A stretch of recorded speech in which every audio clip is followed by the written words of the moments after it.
प्राचीन काळातील एका सुंदर आणि निसर्गरम्य गावात गोविंद नावाचा एक साधा पण अत्यंत भक्तिमान युवक राहत होता. त्याचे घर गरीब होते, पण मन श्री विष्णूंच्या भक्तीने समृद्ध होते.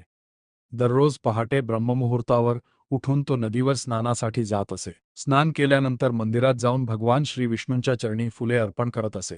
त्यानंतर तो भक्तिभावाने शांताकारं भुजगशयन पद्मनाभ सुरेशम हा दिव्य ध्यान श्लोक म्हणत असे.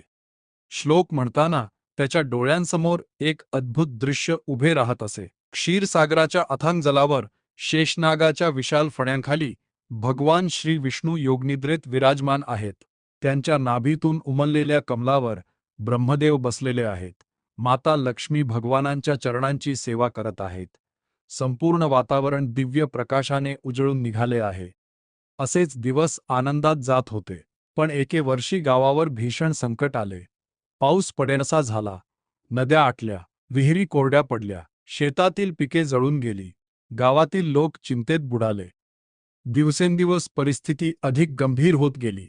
लोकांनी अनेक उपाय केले, यज्ञ केले, पण काहीच परिणाम झाला नाही. निराशा सर्वत्र पसरली.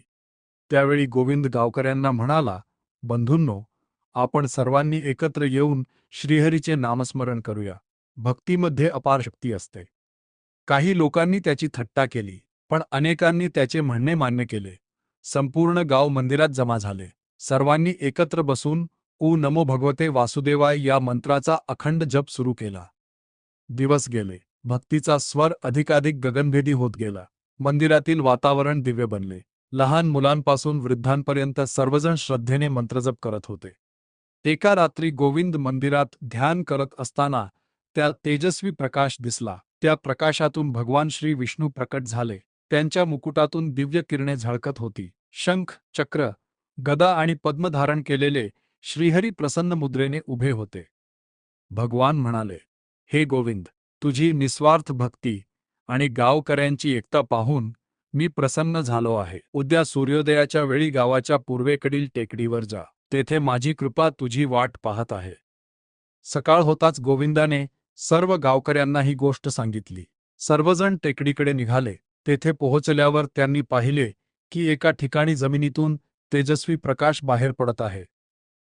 गावकऱ्यांनी त्या जागेची माती बाजूला केली. काही वेळातच एक प्राचीन जलकुंड प्रकट झाले. अचानक त्या कुंडातून स्वच्छ आणि थंड पाण्याचा झरा वाहू लागला.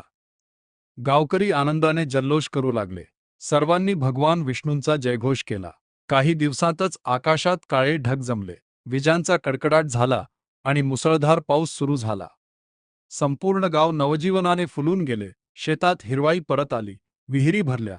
जनावरे आनंदाने बागडू लागली. गाव पुन्हा समृद्ध झाले.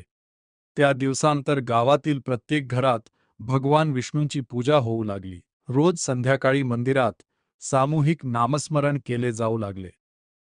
गोविंद आयुष्यभर लोकांना एकच संदेश देत राहिला, संकट कितीही मोठे असले तरी श्रद्धा, भक्ती आणि भगवान विष्णूंचे नामस्मरण कधीही सोडू नका. श्रीहरी आपल्या भक्तांचे रक्षण नक्की करतात. आजही असे मानले जाते की जिथे मनापासून ए नमो भगवते वासुदेवाय या मंत्राचा जप केला जातो, तिथे भगवान विष्णूंची कृपा सदैव वास करते.